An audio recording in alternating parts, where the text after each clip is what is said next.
Good morning students, welcome to the Learning Link. और आज हम आपके साथ ले आए सेक्शन बी।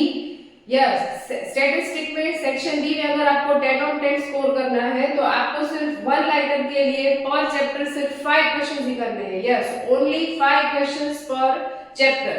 तो आज हम आपको देंगे total 20 questions for part 1, chapter 1 2 3 4 index, correlation, regression and time series. तो फटाफट चलिए हम देखते हैं इंडेक्स नंबर के 5 क्वेश्चंस। इतना ही हमें करना है, जस्ट डू दिस, राइट। चलिए, what is weight? What is weight? A number assigned to an item as per its importance. किसी प्रोडक्ट को उसके इंपॉर्टेंस के अकॉर्डिंग अगर कोई नंबर दिया जाए तो उसको वेट बोला जाता है। वेट के 2 टाइप्स होते हैं, इंप्लिसिट एंड एक्सप्लिसिट। ये मैंने वन शॉट थियरी में बताया था। अगर जिन लोगों ने मेरा वन शॉट थियरी का वीडियो देखा होगा तो ये सारी चीजें उनको फेमिलियर लग रही होंगी कि हाँ ये पढ़ा हुआ है। What is weight? A number assigned to an item as per its importance. Second, 2 important tests of index number. हमें पता है कि फिशर एक आइडियल इंडेक्स है। वो क्यों आइडियल इंडेक्स है? क्योंकि वो ये 2 टेस्ट सेटिस्फाई करता है। और वो 2 टेस्ट कौन से हैं? First is time reversal test, second is factor reversal test. Next, what is base year? A year against which the value of current year is compared, that specific year is known as a base year. अगर आप अपने current year की value को किसी specific year के साथ compare करते हो तो वो स्पेसिफिक ईयर बेस ईयर बोला जाता है। मान लीजिए कि हम 2026 को 2020 के साथ कंपेयर करते हैं तो 2020 will be base year, right? A specific year against which the value of current year is compared, that specific year is known as a base year. Base year का इंडेक्स हमेशा 100 होता है और बेस ईयर एक ideal normal year होना चाहिए, standard year होना चाहिए, which is free from the man made and natural calamities.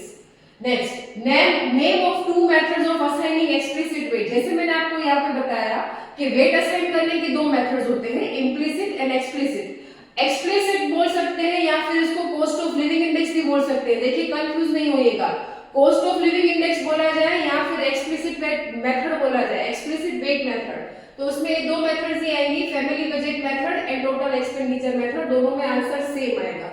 Next, what is price relative? The ratio of price of current year and price of base year. इसको denote किया जाता है P1 upon P0। The ratio of price of current year and price of base year is known as price relative. ऐसा ही quantity relative का formula मैंने one shot theory में दिया हुआ है, Q1 अपॉन Q0।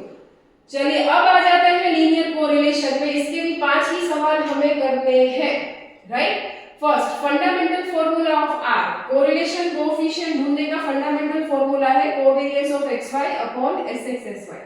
नेक्स्ट, अगर rxy का वैल्यू 0.8 है तो फिर r xy का वैल्यू क्या होगा? तो इसके लिए आपको एक नोट ध्यान में रखना होगा। देखिए, यहाँ पे x पॉजिटिव है और यहाँ पे नेगेटिव हुआ, मतलब साइन चेंज हुआ। y पॉजिटिव था, पॉजिटिव है, मतलब दोनों वेरिएबल में से एक ही वेरिएबल का साइन चेंज हुआ। अगर दोनों में से किसी एक का साइन चेंज होता है तो सिर्फ r का साइन चेंज होगा। आंसर पॉइंट एक ही रहेगा, बट प्लस का माइनस हो जाता है, माइनस का प्लस हो जाता है। Next, in which situation of answers of Karl Pearson and Spearman method is same? कौन सी सिचुएशन में कार्ल और स्पीयरमैन का आंसर सेम आता है? एक ही सिचुएशन है जब आपके x और y के observation first and natural numbers होते हैं। सी, when observations of x and y are first and natural numbers, that is the only situation when the answer of both the methods are same. Demerit of scatter diagram method, most time भी question है, most time भी।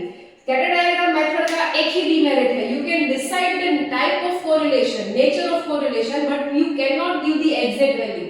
मतलब आप slope के according देख सकते हो कि ये पॉजिटिव है, नेगेटिव है, इतना ही बता सकते हो, टाइप बता सकते हो, उसका परफेक्ट वैल्यू नहीं बता सकते, क्योंकि हमें पता है r का वैल्यू किसके बीच में आता है, the interval of r is like this, yes और नो। अब इसमें से वैल्यू क्या आएगा वो नहीं बोल सकते आप, उसका नेचर बता सकते हो। अब लास्ट क्वेश्चन में कोरिलेशन कोएफिशिएंट का डेफिनेशन, मतलब r का definition, it is a measure of strength of linear correlation between two variables x and y। दो वेरिएबल्स के बीच में कितना स्ट्रॉन्ग रिलेशन है उसकी इंटेंसिटी दिखाता हुआ measure, that is correlation coefficient. Once more, it is a measure of strength of linear correlation between two variables x and y, that is correlation coefficient. It is denoted by r।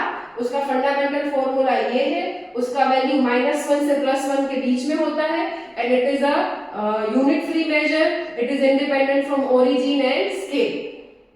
चलिए, तो ये हो गए chapter 1 और 2। इसके बाद हम देखेंगे chapter 3, 4 linear regression and time series. चलिए, तो अब आपके सामने आ गया है chapter 3 linear regression and the last chapter is time series. चलिए, पर चैप्टर जैसे कि मैंने आपको बताया, आपको 5 क्वेश्चंस ही करने हैं और सेक्शन भी आपका अच्छे से अटेंड हो जाएगा। So let's go for the linear regression now. Only 5 questions to go. First, what is error? The difference of observed and estimated value is known as an error. Error is denoted by y minus y cap. Error can be positive, negative or zero. What is error? The difference of observed value and the estimated value. What is A and B in the linear regression model? Linear regression model में A और B क्या होते हैं? They are constants. They are constant values. A is also known as intercept. B is known as regression coefficient. B is known as regression coefficient. अब regression coefficient का definition पूछ रहे हैं। वैसे तो 2 अलग-अलग डेफिनेशंस दिए हुए हैं, बट ये थोड़ा इजी वाला मैंने यहाँ पे लिखा है। In regression line, see this is REG stands for regression line, पूरा नहीं लिखा है मैंने। यस, इन रिग्रेशन लाइन हम जो रिग्रेशन लाइन लिखते हैं y cap is equal to a plus dyx into x। In regression line y on x coefficient of x, जो x का कोएफिशिएंट होता है। देखिए, ये जो हमने रिग्रेशन लाइन यहाँ पे लिखी है, उसमें जो x के साथ कोएफिशिएंट में होता है उसको रिग्रेशन कोएफिशिएंट बोला जाता है। एक और डेफिनेशन उसका ऐसा भी मैंने वन शॉट थियरी में दिया हुआ था, when the value of x changes by 1 unit then the estimated change in the value of y, वो किसकी वजह से आता है? रिग्रेशन कोएफिशिएंट की वजह से आता है। Next, with the change of scale in the value of x and y is double, अगर आप x और y की वैल्यू को डबल कर देते हो, उसको हम चेंज ऑफ स्केल बोलते हैं, जिसमें मल्टीप्लिकेशन डिवीजन होता है, चेंज ऑफ ओरिजिन में प्लस माइनस होता था। तो अगर आप x और y की वैल्यू को डबल कर दोगे, will the regression coefficient change? तो क्या रिग्रेशन कोएफिशिएंट का वैल्यू चेंज होगा? Answer is no. ऐसे तो हम प्रॉपर्टी में लिखा हुआ है कि it is independent of origin but dependent on scale, but यहाँ पे क्या हो रहा है बच्चों?